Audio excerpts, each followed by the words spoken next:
were treating acute myeloid leukemia with 7 and 3 back in 1977. Yeah. And still doing the same in 2018.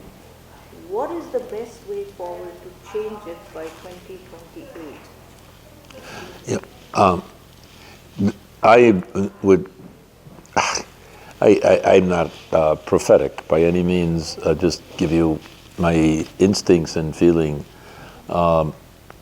Research at the earliest possible stage. I know this sounds like I just want to agree with you because you study myelodysplastic syndrome. And you know that in previous conversations with you, I've asked you, isn't it really the same disease? And you haven't convinced me yet, but I know you know, and that I'm just playing it super superficially. But it makes me think that since so much goes to leukemia, why isn't it part of the leukemia process already? I mean, aplastic leukemia, you said benzene ring type of compounds can lead to myelodysplastic syndrome in rare cases, and they can go to leukemia, right? Well, the same with aplastic anemia, and it goes to leukemia. Isn't it all really a continuum of process? Let's compare it to a virus that I discovered called HTLV1 causes leukemia, but people in America don't know about it because it's so unusual in America. It tends to hit people that are less fortunate, except for Japanese, where it's common. So there you have many things that occur earlier or not at all. The virus is there. The virus that causes the disease takes years. And you may get some immune disorder. You may get autoimmune inflammatory disorders. You may get a neurological disease. All that can be before the leukemia or nothing.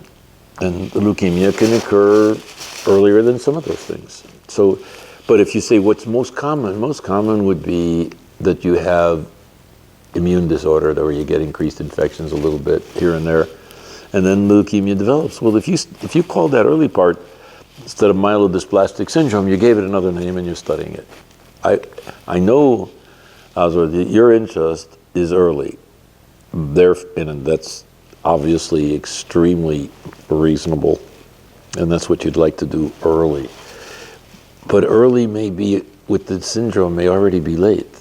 And maybe you have to go still earlier. And I'm sure this doesn't disagree with anything you've thought about, but I would say research that goes to before, or how do you identify before? That's the situation. If you don't have, the problem of the situation, if you don't have a marker or information epidemiologically that says this or that genetic marker predicts increased incidence of myelodysplastic syndrome and AML, without that kind of marker, I don't know if one exists. If one exists, well, hell, that's where to focus, right? That's what I would focus on, even before the myelodysplastic syndrome, I would say. And maybe you'll come up with something that can knock off the early clones as well as you can. Thank you. Love that answer. Okay. Second question. There are 3.5 million papers on cancer. 135,000 in 2017 alone. There is a staggering disconnect between great scientific insights and translation to improved therapies. What are we doing wrong? Oh, but such a difficult question for me. First, I think there's too many papers, too many journals, so it distracts us because there's also a lot of things that are hyper redundant and not very significant. And it tends to be distracting or even not read, let's be honest. How can you follow it all? So first, those numbers I wish were lower and more thoughtful on what is published, maybe. But yet, your point is correct. There's a lot of scientific advances that are made laboratory-wise in understanding and the difficulty in translation. When I started at the National Cancer Institute with your husband, it was around the same time. I think I was a year earlier than him, but maybe not, I don't know. We got to know each other in the clinical areas. And, it wasn't much different feeling then. The feeling was the same as you feel now, that this seemed to be a little silly. They got drugs that helped kids with leukemia out of L12-10 leukemia in mice, right? But you knew it was artificial as can be. I mean, it was like, I used to say, was why not just put it in a test tube? And it's the same thing, sort of, isn't it? You know, but there was an enormous funding to Howard Skipper, but there was also desperation to do something for the children, you know? So some drugs came out of that. You know that, I know that. But there are very few. And then it stopped, right? Because you can't go further. You get cytotoxic drugs that kill cells. And they kill normal bone marrow cells as well, and you knew that then. And if the gastrointestinal tract is a proliferative organ, and it is, you get gastrointestinal problems, you get bone marrow problems. Wherever there's proliferation, you're going to get a problem. But you thought of that and knew that then. So why isn't it? It's because these are the obvious things to do, and the not the obvious things are to go after some particular breakthrough that would require a lot of thought, a lot of focus of the funding for people who are bringing basic science translational to the clinic early as possible.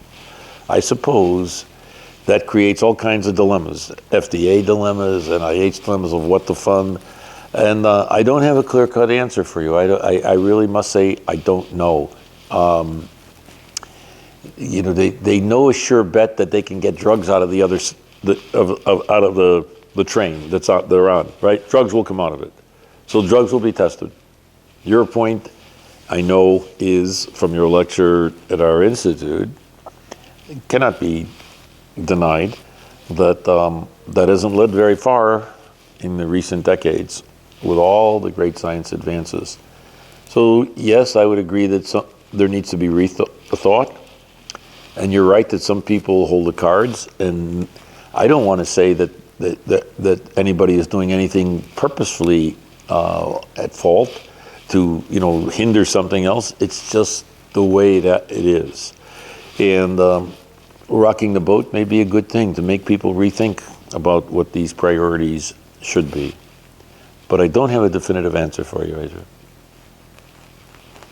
Such a pleasure to talk to you, because you are at a stage where you've always been the most secure person who can say, I don't know the answer.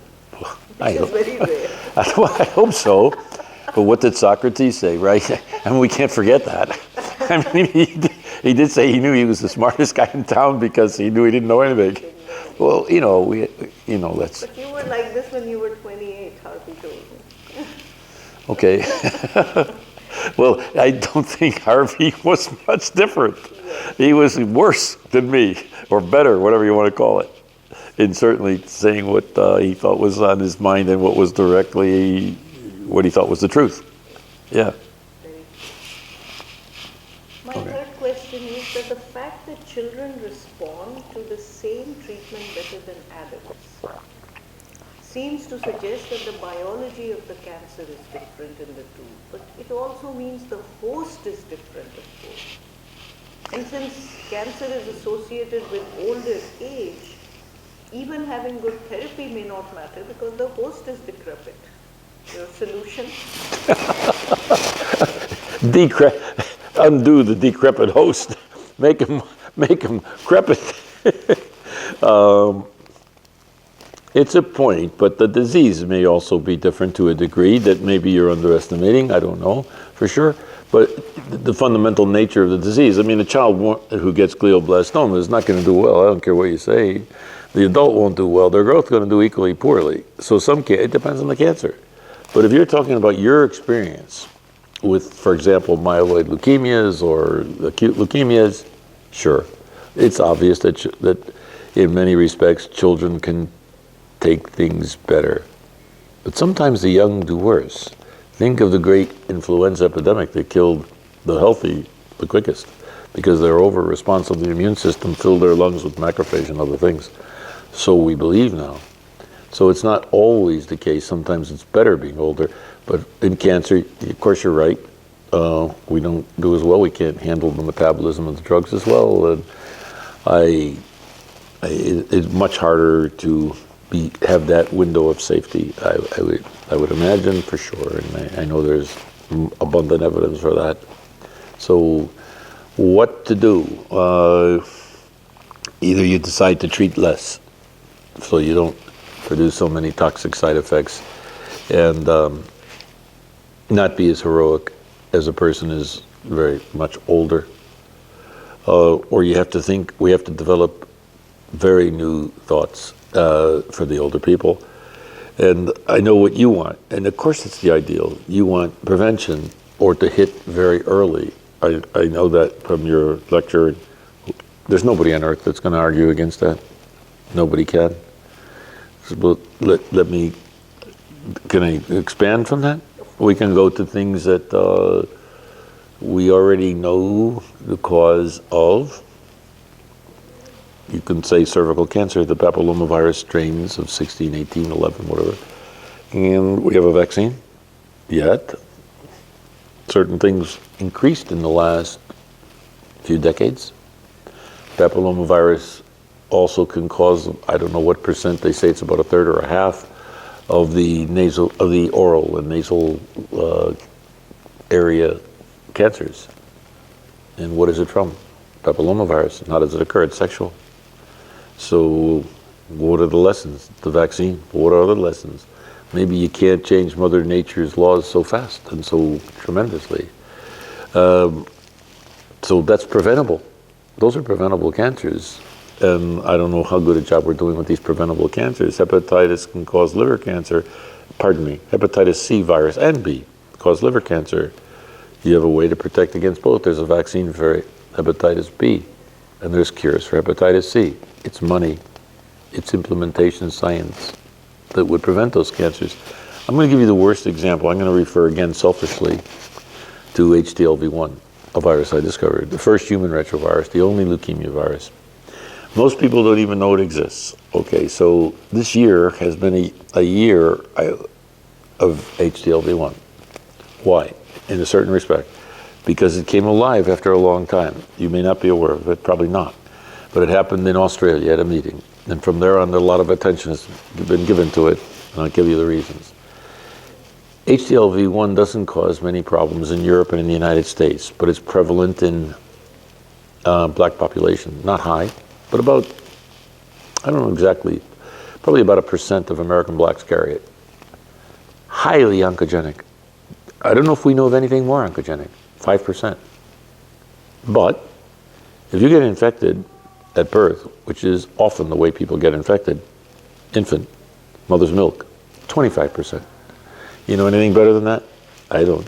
It's more than cigarette smoking, more than anything, but we don't even hear about it. Most oncogenic virus known, and I'm going to tell you what else. It causes a spastic paralytic disease, 3%. Causes immune disorders. The percent of that is not known.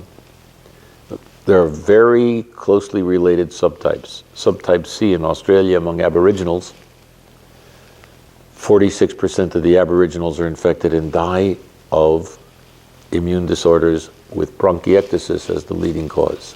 Lung disease. No one studies it at all. Zero. Now you talk, I know you get frustrated about looking early at AML. Think about this. You know the cause. You have the virus in hand.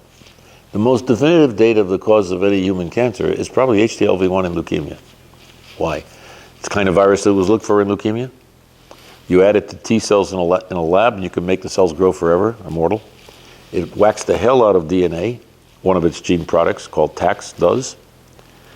You put it in the genes in a mouse, by the transgenic. You get the same leukemia with the same kind of abnormal cells. You look at the clonality of the tumor cells, you can find the provirus clonal. I mean, you can't get more proof than this. It's overwhelming proof. And epidemiologically, it's totally linked. Who gets it? I don't know this, but I'm told that it's prevalent in Iran, 7%. That's very high. The Aboriginal population, 46% of them carry HTLV1. Who else? Romanians. Who else? Africans in the equatorial region. That's the Caribbean descendants of those people, because it travels within families. The good news is it doesn't spread very easily. Very difficult to transmit. Blood, sex, mother to child, just like HIV, but harder to transmit. Therefore, it stays reasonably contained. There's only one country, also Peru, Brazil, Colombia, South America, but there's one visible, powerful country to a degree, industrialized country, that has it very much. Japan. They made some noise with it. When we discovered this virus, they discovered the disease, that the virus was cleanly associated with epidemiologically. Yet, Japan is probably the only nation that does anything significant. Here's where I conclude. WHO didn't even have it on its list of sexually transmitted diseases. It's sexually transmitted. Whose fault is that? Is it WHO? They respond to the scientists. I left it. I was visible at the time, but I left it for HIV. And it just went along. When our colleague, Dr. Varmus, was director of the National Cancer Institute, he didn't even have it on the list of tumor viruses. It's the number one oncogenic agent known to man, discovered at NCI, and the NCI director didn't even have it on the list. This has changed. I just gave a lecture last week at NCI among everybody that's involved in tumor virology and HIV think tank. So this, of course, has changed dramatically now. And the new director, of course. Well, how did that happen? I don't know how it happened. But it happened. And so it's ignored. Could you treat that early? The day you get infected, you could be studying it. You have a perfect situation in the viral or bacterial-induced cancers. So like your interest, I'm interested early. Frankly, Azra, I'm not only interested early, I don't have the patience. Well, you have to have the patience because you have patience. So you must be patient. I don't have to do that. So I like early upstream research. When it gets downstream, I tend to drift away. And that's what I did with HTLV1. I mean, probably to the detriment of that problem. So, I'm now involved in something that's not viral, but it's bacterial, but it's a protein of many bacteria. And it does, don't you think, if we can say anything about cancer, it's a myriad of diseases, right? Everyone it's like when people ask me about a virus, we can say the characteristics. No, you can't. Every virus differs one from another. They replicate different. They target different cells. They work differently. Each one is a set of different problems. They have some things in common. Very small, for example, of course. But cancer has some things in common. And I think mechanistically, there's a take-home lesson in the last decade or two. And that's that, DNA damage, DNA change, those insults that, you work with and describe, those insults that are not repaired. You have a defect in repair, you have the DNA damage, the defect in repair, and you can't die properly from our famous protein P53, right, of the field. I don't mean mine or yours. But the P53 that says, hey, we got a problem here, you better go into senescence or die, right? So if you muck up those things, you're on your way to cancer of all different kinds. So that's a commonality. And I'm involved in a protein that does two of those three. Not the original DNA damage, no. But if your DNA is damaged, mutated in a certain way, and it's the right sequence that's screwed up, this protein interferes with repair and stops P53 in its tracks. Interesting. So I've turned attention to where is that protein, what organisms have it, what don't, and can we interfere with it, because it's, and directly target it early if we know it's there. Where my colleagues and I are at right now is that I found out, I didn't even know this, I had a sister with acute leukemia, common ALL. She was my only sibling. And my mother had miscarriages. I found out that mothers with miscarriages have a high incidence of children with leukemia, with this one, common ALL. So then I find out that, I didn't know this either, I should have, I'm ashamed, but I didn't know it, that the fetus of those women usually carry severe chromosomal abnormalities. The bugs that carry this protein produce similar severe abnormalities. The bugs that carry this protein are in the uterine canal. Okay? So this is the direction I'm going. It's to your interest because it's looking to go as early as we can. After the fact, I don't know. It's really hard. So anyway, it's a long about non-answer of your question. I really didn't answer your question, I know that. Brilliant answer. You have great knowledge and experience viral oncogenesis as it applies to humans with isolated HDLV1, if you were given limitless resources today to plan a cure for cancer, what would you I'd start by saying I'd certainly allow still some flexibility to allow, let's call them the crazy people or just innovative people to do things that are perhaps a little different and off a little to the side, and that have different thoughts and approaches to fundamental cancer research. So you've got to have a segment of funding for that and just let them alone and keep track of what happens. A lot of the rest is going to be your best guess, right? You can't avoid the funding for the care of the patient. You can't avoid giving patients what is the best drug available. But I am sympathetic with what you said in your lecture at our institute, very sympathetic, that we need a lot more research in the early stages. You like to talk about, why do we have to kill the last cell? Why don't we look early and early? I obviously sympathize with that a lot. And it's easy if you have an infectious cause, right? Not easy, but it's in front of you. It's implementation science, for Christ's sake. With HDLV1, we have a required blood test. But in all these endemic areas, Japan has a required blood test. Germany has a required blood test. France. I think Peru does too, in Brazil, but a lot of places don't. I said things popped up last year in Australia, it's because there was a meeting and the Aboriginal Australians were there to open and close the meeting. It was phenomenal. And they begged for help.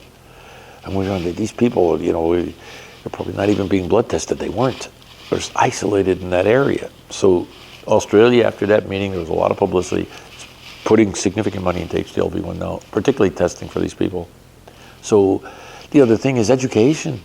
Education that if you're infected in your mother, please don't breastfeed. It's simple, right? If you're an infected man, men don't get infected from sex. It's rare. The women do. So women get it too, mother and husband or boyfriend. Men get it from mama. So it's an educational thing as well, right? So that those things are straightforward. HPV, straightforward. It's implementation, but we don't even do that well, right? So the liver cancer, those are the cancers of all the papillomavirus cancers. I don't talk about Epstein-Barr virus too much because everybody's got it, and it needs cofactors. But if you know the cofactor, you try to avoid it. Well, we can't get rid of malaria for Burkitt lymphoma very easily, but if you get rid of malaria, we won't have Burkitt lymphoma of any significant amount. It'll be very rare. And then my friend Yang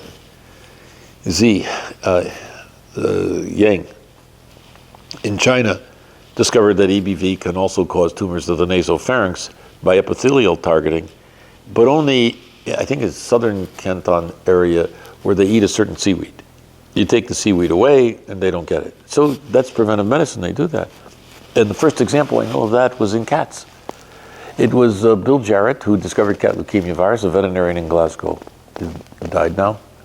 Bill published in Nature that a cow that gets infected with certain papillomaviruses gets nothing. A cow eats bracken fern, gets nothing. You put the two together, the cow gets cancers of the gastrointestinal tract. This is marvelous because you just stop eating bracken fern, right? And you got a prevention. But the infectious causes of cancer, those are the ones you can really do something about. Now, with your disease, with myelodysplastic syndrome and AML, things like pancreatic cancer, glioblastoma, always comes to my mind. I'm lost. I don't know what I would know what to do. If I looked at what you're looking at, I would say something before the myelodysplastic syndrome, and I'd fight to find out if there's any clues or hints. Glioblastoma, pancreatic cancer. I would reorientate how I treated. I would think about things that I just talked to you about related to DNA damage, repair, and P53, and fund things in that direction more. And fundamentally fund more translational research from basic science. Translation, I would make sure that cancer centers were funded for translational research at a high level. And that translational research was looking at the earliest possible cancers. I don't know. We don't even have models for those things. And if we did, you might argue they're not always terribly relevant. But they might be in terms of understanding. And but what do we have for those tumors? I don't know. Those are the ones that I'm afraid you're going to talk about, because I have no idea what you do there. I mean, I don't know. Thank you. I wish my wife would answer. Why hasn't nobody answered the phone? They're gone somewhere. Offering patients with advanced stage, non-curable cancer, palliative but toxic treatment, is it a service or a disservice? That is philosophical. Everybody wants to live, almost everybody. And what do you mean by palliative? Makes the pain go away, or you're thinking you're doing something for the disease? What do you mean by palliative? I know what the word means, but I want to know what you infer by it. Palliative basically means that it's better to die of this treatment rather than the cancer killing you, which could be more painful. So we try to reduce the cancer burden in any which way.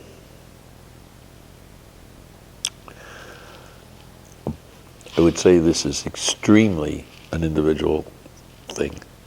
And I think most people are going to want to push is thinking there is some hope. I don't know if I have the courage, if I would be a clinician, if I have the courage, but it would be nice to have the honest truth told to them. And if they have the honest truth told to them, here's the probability and the statistics, and is there any unusual responses? If there are no unusual responses, that everybody's going to go that way, virtually everybody, then it seems silly to push it too far. And then it becomes judgment call by the physician that when is too far? When do you, if you really realize there's no hope, I would say it's individual cancers. Which ones give the most? Look, let me give you one example. I have prostate cancer. I've had it for about 16 years, 15, 16 years. And they thought I was cured. But it came back about 4 years ago. But its doubling time is very slow. So, you bet on mortality. I'll be 82 in March. And so I'm thinking to do nothing. I mean, I went to three different opinions, and I won't say the places, but 3 different opinions in this area. One said, radium seeds to kill this 7 millimeter tumor that's a low grade right now. Originally it was 13 out of 13 biopsies positive, now it was 1 in 13. And low grade, and 7 millimeters only. So he wanted radium seeds. One other guy had said, do nothing. The doubling is very slow. I would just do nothing. The third one was even more vigorous. I will say this, he was at NIH. I have to say, he was, what an Italian would say, paisano. He was Italian. He was a tough Sicilian guy, very, very smart urological oncologist. And I won't say the exact words he used, but basically he told me, you're not going to end up in diapers, so you do nothing. So I've done nothing. And that was 4 years ago. I have no symptoms or spread. So I'm glad I did nothing. And I'm going to continue to do nothing until the doubling time at Maryland or at NIH or at Hopkins tells me the doubling time is too fast now. Maybe we have to try something. So what's that something going to be? So even with a localized prostate cancer, without chemotherapy, you deprive the male of androgen. And I went through that already with the radiation therapy, and I now know what menopause is not a joke. It's really something. So it wasn't a happy time. But I would go through that again. And then I guess you run out of gas with that. They up the dose, and then eventually no more dose, because I saw the recent paper that I read about it, that you develop mutations in promoters and you pour out, you're making, the tumor knows how to squeeze the lemon to the end. And so you can't keep up with that. So then they have to switch therapy. Well, what therapy? Immune therapy doesn't do so well for prostate. It's what is called a cold tumor, right? There's no T cells around. So that's not so good. So do you use chemotherapy? Or should you use this radiation? Well, radiation leads to these fistula. And the fistula lead to having to have a bag or something, right? Or diapers or whatever. I mean, is that the way one man or woman want to end their life? I don't think so. So what, but on the other side, Azra, you'd have to tell me in a way to advise, because my cousin, who is a cardiologist, told me that the worst death he ever saw was my mother's brother. He said he was screaming and every breath was an agony because he was gasping for breath. Terminal prostate cancer with metastasis to the lungs and all his bones. So bones were all aching and broken and so on. And that was the cancer, right? So you'd say, Christopher Columbus, do something here. You know, give him something. There must be something that can knock off some of these tumor cells. So, you know, it's too late in the game. You know it, and I know it, but he had a horrifying death, my cousin said. So I don't know. You're against the wall here. I'd hate to be having to make that clinical decision. You just wish there was better forms of therapy. And in that case, I guess they didn't do anything more for my uncle. But you end up like that, you really want to go faster, right? We said, Julius Caesar said, you know, I wrote to you before you came. You knew it already, as you know most things in literature. How do you want to die, Caesar? He said, oh, just immediately. He responded quickly. So he died quickly, but not so quickly. So, you know, I think this is such a sensitive issue, and it has to be individualized. And then I think it's the doctor's obligation to be truthful. If you think the person can handle it at all, you have to tell them the truth. And then let the person really think about it, and then help them make the decision. And if you're sure, pretty darn sure, this is going to go nowhere but pain and horror, try to influence them not to do anything. It takes a lot of courage for the patient to say, I accept it, and go forward, right? I don't know what I would do. I have to say it. You can talk from a distance, but come close, I don't know. That's the perfect way to end it, and I really appreciate the fact that you shared your personal story. Oh, thank you. Thank you very much, Azra. Really, I wish I had all the answers for you, but I unfortunately have no real answers.